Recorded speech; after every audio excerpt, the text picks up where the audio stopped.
할렐루야. 네. 제가 왜 목이 타는지 모르겠어요. 목이 막 바짝바짝 제가 말라요. 이거 막 하고 싶어가지고. 난 예수가 졌다. 감사합니다. 우리 신도회가 기관별로 이렇게 찬양을 준비해서 하나님께 찬양하는 일이 참 복된 일입니다. 서로에게 잘했다고 박수 한번 하겠습니다.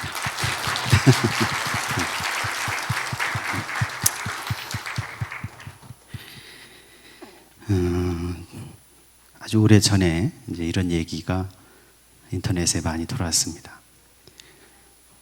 어느 기업에서 입사 시험 문제를 냈대요. 그 문제 중에 하나가 뭐냐면, 당신이 지금 칠흑 같은 밤인데 차를 몰고 가고 있습니다. 비바람이 막 몰아쳐요. 가다가 보니까 버스 정류장이 있는데 거기 보니까 세 사람이 있습니다. 한 사람은 나이가 많으신 할머니인데 너무 위독해 보여. 빨리 병원에 데리고 가야 살 수 있을 것 같아요. 또 한 사람은 의사인데 자기 생명을 살린 적이 있는 의사예요. 그리고 또 한 사람 보니까 자기가 평생도록 생각했던 이상형, 자기 마음에 속 드는 사람이 거기 있는 겁니다. 문제는 이겁니다. 당신 차에는 한 사람밖에 태울 수 없습니다. 그 세 사람 중에 누구를 태우겠습니까? 그 이유를 설명하라는 거예요. 기업의 문제였대요. 그 기업에 지원한 사람이 200명이 지원했답니다. 한 사람 뽑는 겁니다. 다 답을 써냈죠. 여러분 같으면 누굴 태우겠어요? 어떤 사람은 그 할머니가 위독하니까 먼저 태워서 보내야 됩니다. 아니고 다른 사람은 그 의사가 자기를 살려줬으니까 은혜를 갚아야죠. 또 다른 사람은 평생에 만날까 말까 한 이상형인데 놓치면 안 되죠. 이상형을 태워야지. 그렇게 대답을 했죠.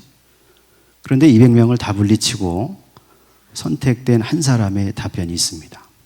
그 사람 뭐라고 했냐면, 네, 저는 제 차 키를 그 의사에게 주겠습니다. 의사에게. 그리고 그 옆자리에 할머니를 태우게 하겠습니다. 빨리 병원에 가야 되니까. 그리고 나는 나의 이상형과 함께 버스를 기다리겠습니다. 그 사람 뽑혔다는 거잖아요. 여러분, 우리가 세상을 살면서 예수 믿는 사람은 나만 사는 게 아니에요. 나도 살고 내 이웃도 살고 나도 살고 남도 살고, 내가 좀 설사 손해를 보거나 내가 좀 불편하더라도 다 같이 살 수 있는 길을 늘 생각하는 사람들이 돼야 할 줄로 믿습니다. 특별히 전쟁이 계속 일어나잖아요.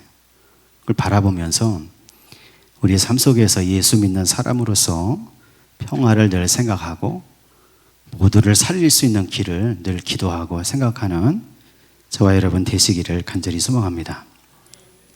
오늘은 소제라는 구약의 제사의 방법인데, 소제는 히브리어로 민하 이렇게 얘기합니다. 민하. 제 둘째 딸 이름이 민하입니다. 오늘은 좀 아파가지고 못 왔는데, 그래서 이름을 민하라고 진 건 아니고, 민한데 이게 무슨 뜻이냐면 선물이라는 뜻이에요. 선물. 내가 어떤 사람에게 호의를 받고 싶은 거예요. 어떤 사람에게 내가 좀 잘 대접을 받고 싶은 거죠. 그래서 그런 생각이 있는 사람에게 내가 선물로 드리는 게 민하입니다. 그리고 민하의 또 다른 뜻은 어떤 거냐면 통치자에게 바치는 공물입니다. 공물. 그러니까 왕에게 드리는 감사의 선물, 이것이 민하입니다.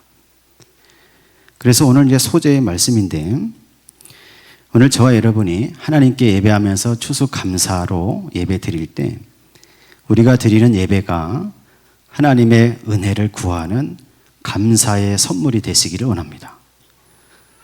특별히 이 소제는 희생제사가 아닙니다. 곡식으로 드리는 거, 밀로 드리는 거죠. 그래서 오늘 말씀에 보니까 뭐라고 말씀을 하시냐면, 레위기서 2장 1절에 그런 말씀이 있어요. 1절 말씀을 다시 한번 읽어보겠습니다. 띄워주시고, 레위기서 2장 1절입니다.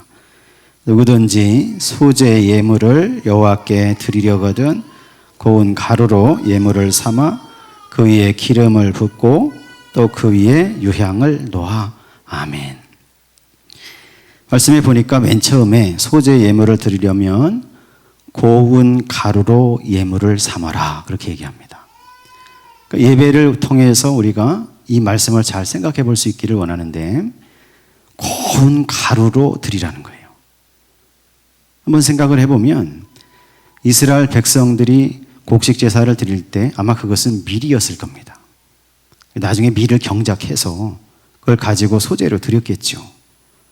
그게 아니면 지금 이스라엘 백성은 광야를 살아가니까 아마 만나로 내려주신 걸 가지고 그걸 갈아서 하나님 앞에 소재로 드렸을 겁니다. 근데 고운 가루로 드리라는 거예요. 이스라엘 백성이 살던 그 당시에 믹서기가 없습니다. 분쇄기도 없습니다. 방앗간도 없어요. 어떻게 고운 가루를 만드냐는 겁니다.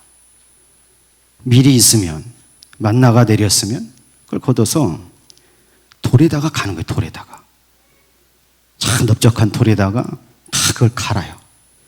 밀이 알갱이를 생각해 보세요. 알갱이가 다 있죠. 갈 때 어떻게 됩니까? 밀 껍질이 다 부서지죠. 다 풀어내, 껍질은 다 풀어내고 알맹이만 모아서 또 가는 겁니다. 이게 고운 가루가 돼야 되니까 한번 갈아가지고 됩니까? 갈아서 한번 쳐서 고운 거 밑으로 떨어뜨리고 알갱이가 위에 있는 거 또 넣고 또 가는 거예요. 소재로 드릴 때 보통 여러분 10분의 1 에바를 드리라고 했어요. 10분의 1 에바면 약 2리터가 좀 넘습니다. 그러니까 고운 가루를 2리터 정도를 만드는 겁니다. 이 말씀을 생각하면서 우리가 예배 드릴 때 우리도 고운 가루가 되어야 할 줄로 믿습니다. 여러분, 예배를 통해서 뭐가 이루어집니까? 내가 갈아져야 되는 거죠. 나의 성격도 갈아져야 됩니다. 나의 욕심도 갈아져야 돼요. 나의 고집도, 나의 잘못된 습관이나 말도 갈아져야 되는 거죠. 소재를 묵상할 때, 하나님께 곡식 선물 제사를 드릴 때 은혜 받기 위해서, 하나님의 돌보심을 받기 위해서 하나님의 축복을 구하면서 그 선물 제사를 드릴 때 우리가 예배 드리면서 해야 될 일이 뭐냐? 내가 갈아지는 일이죠. 하나님 앞에서 예배하면서 나의 성격을 갈아야 됩니다. 고운 가루가 되도록. 여러분, 모세를 잘 아시죠? 모세의 인생은 40년으로 나눠집니다. 근데 그 인생을 들여다보면 처음에 40년 어디서 살았습니까? 애굽의 왕궁에서 이집트의 왕자로 살았죠. 그 40살쯤 됐을 때 그때 밖에 나갔다가 자기 동족 히브리 백성들이 애굽의 관리에게 두들겨 맞는 것을 보는 거죠. 그걸 참지 못하고 어떻게 합니까? 그 관리를 쳐서 죽였습니다. 모래 속에다 감췄는데 그 다음날 들통이 났어요.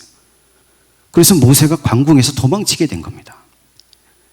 이스라엘 백성을 인도했던 모세는 처음에 애굽의 왕궁에 살 때는 굉장히 다혈질의 사람이었어요. 그걸 볼 때 불의를 보면 못 참는 겁니다. 다 일어나서 수단과 방법을 가리지 않고 없애버리는 거예요. 그 사람을 죽인 사람이 모세였어요. 근데 그 사람이 애굽 왕국에서 도망치고 40년 어디서 삽니까? 미디안 광야에서 양을 치며 살아가죠. 하나님께서 모세를 부르실 때 모세가 80살이었습니다. 그 40년 동안 미디안 광야에서 양 치면서 모세의 성품이 막 갈아진 거예요. 고운 가루처럼 갈아진 거죠. 민수기 말씀을 보니까 이 지면에 사는 사람 중에 모세보다 온유한 사람이 없다는 거예요. 80세가 됐을 때, 이스라엘 백성을 출애굽시킬 때는. 오늘 저와 여러분이 하나님 은혜 가운데서 나의 성품도 성격도 욕심도 그 예배를 통해서 다 갈아지는 성도가 되시기를 원합니다. 온유한 사람이 되었지요. 오늘 저와 여러분의 인생 가운데 하나님 은총을 베푸셔서 오늘 소재를 생각할 때 고운 가루처럼 갈아지는 성도가 되시기를 간절히 소망합니다. 그 다음에 1절 마지막 부분에 보니까 기름을 붓고 그 위에 유향을 놓아라, 그렇게 얘기하죠. 갈아진 심령 위에다가 기름을 붓는 겁니다. 구약에서 기름은 무슨 뜻이 있습니까? 성별하는 겁니다. 구별하는 거죠. 하나님의 것으로 구별하고 하나님의 제사장을 구별하고 또 하나님이 세우신 왕을 구별할 때 그에게 기름을 부어서 구별했습니다. 그러니까 소재는 하나님께 구별해서 드린다는 뜻으로 기름을 부었어요. 근데 여러분 신약으로 생각해보면, 영적인 의미로 생각해보면 기름이 무슨 뜻입니까? 성령의 역사입니다. 예배를 통해서 또 무슨 일이 일어나냐? 내가 갈아진 심령이 돼서 하나님 앞에 예배할 때 거기에 하나님의 성령의 기름 부으심의 역사가 나타난다는 겁니다. 그래서 성령이 부어지는 거죠. 성령의 충만함을 받는 겁니다. 성령 강림 사건이 있었을 때 거기 있었던 120명 넘는 사람들은 기도하면서 늘 자신을 갈았어요.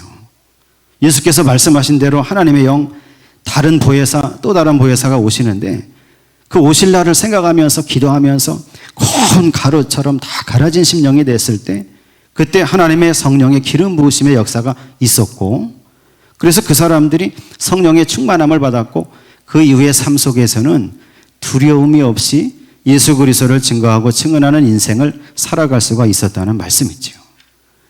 또 하나 그 위에다가 유향을 놓아라 그렇게 말씀하십니다. 요한계시록을 보니까 유향을 통해서 올려지는 향, 이게 뭐냐면 성도들의 기도라고 돼 있어요.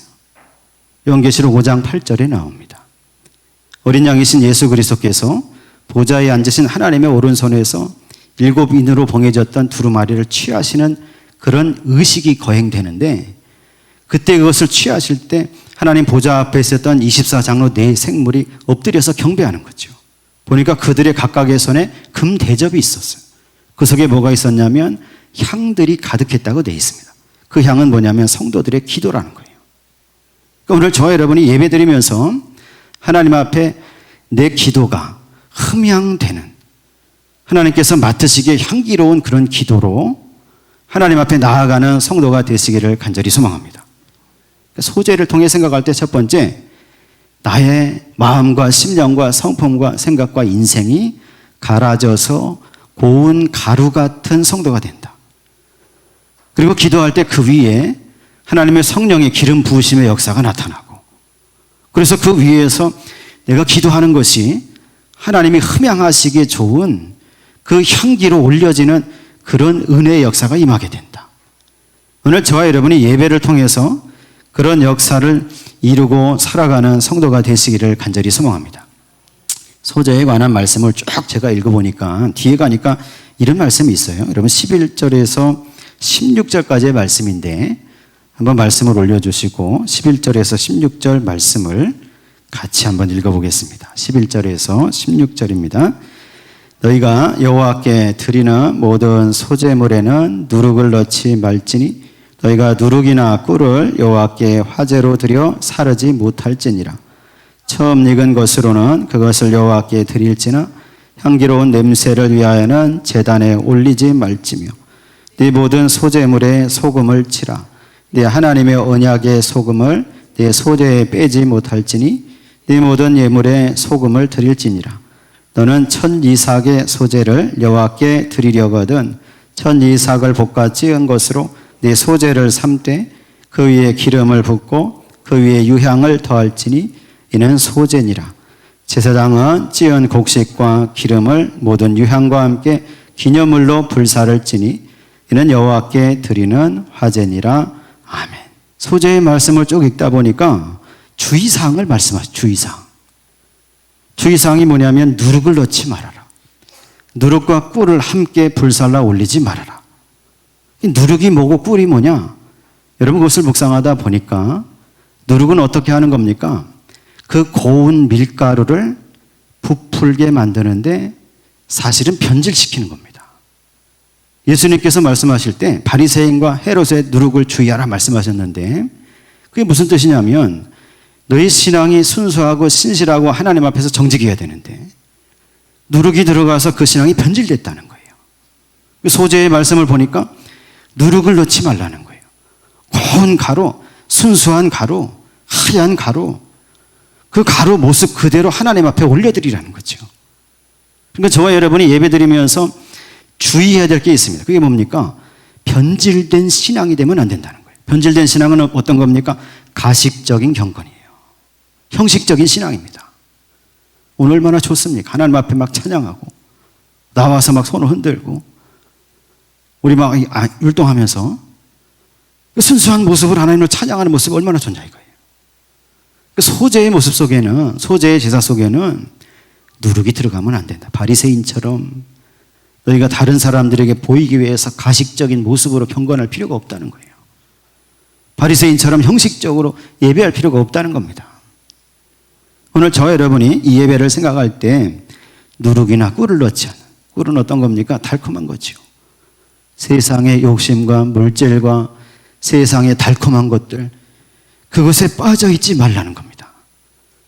오늘 저와 여러분은 믿음 위에 살아갈 때 누룩이나 꿀을 넣지 않는 예배를 드리시기를 원합니다.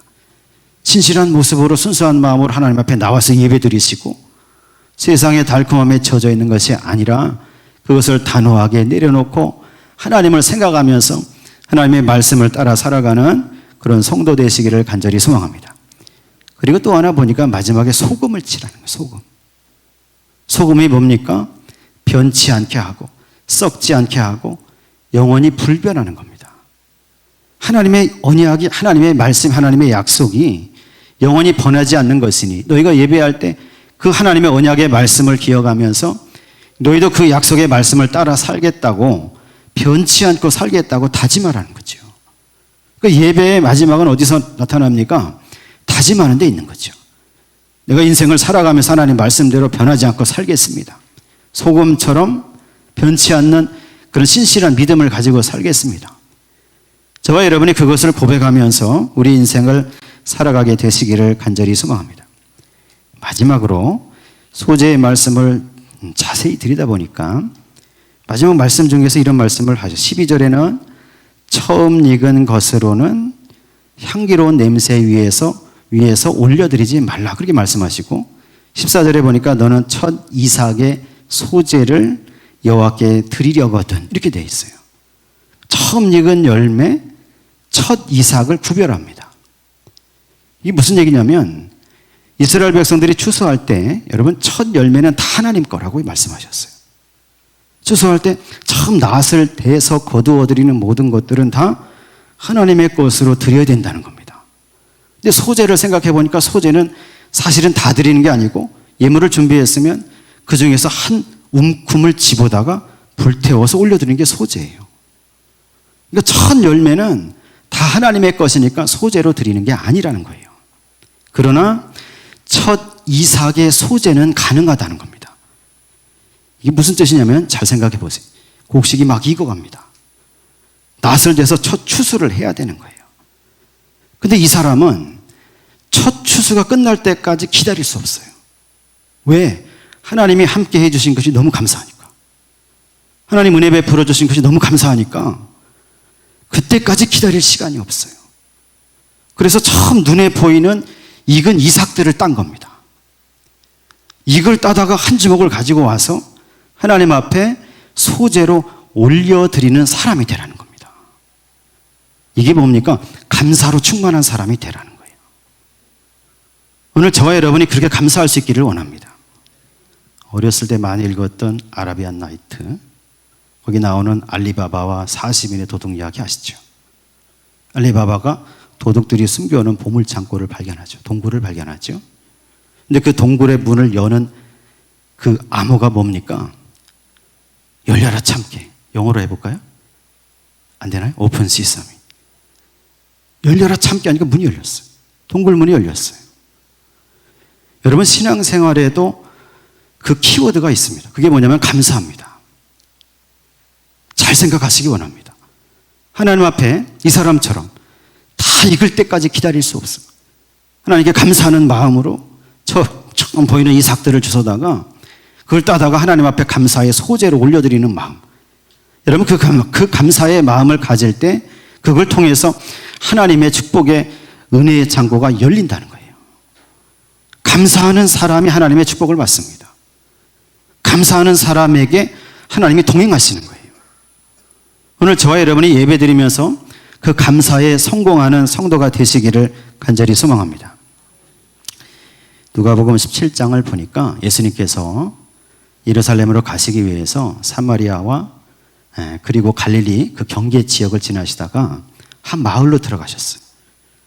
그 마을에 들어갔는데 거기 누가 있냐면 나병 환자 10명이 있습니다. 지금 한센병 이렇게 부르죠. 한센병 환자 10명이 거기서 예수님 지나가니까 그 사람들이 우르르 몰려와서 예수님 우리를 고쳐주시기 원합니다. 막 그렇게 간구했어요. 예수께서 보시고 불쌍한 마음이 드니까 너희가 지금 제사장에게로 가라.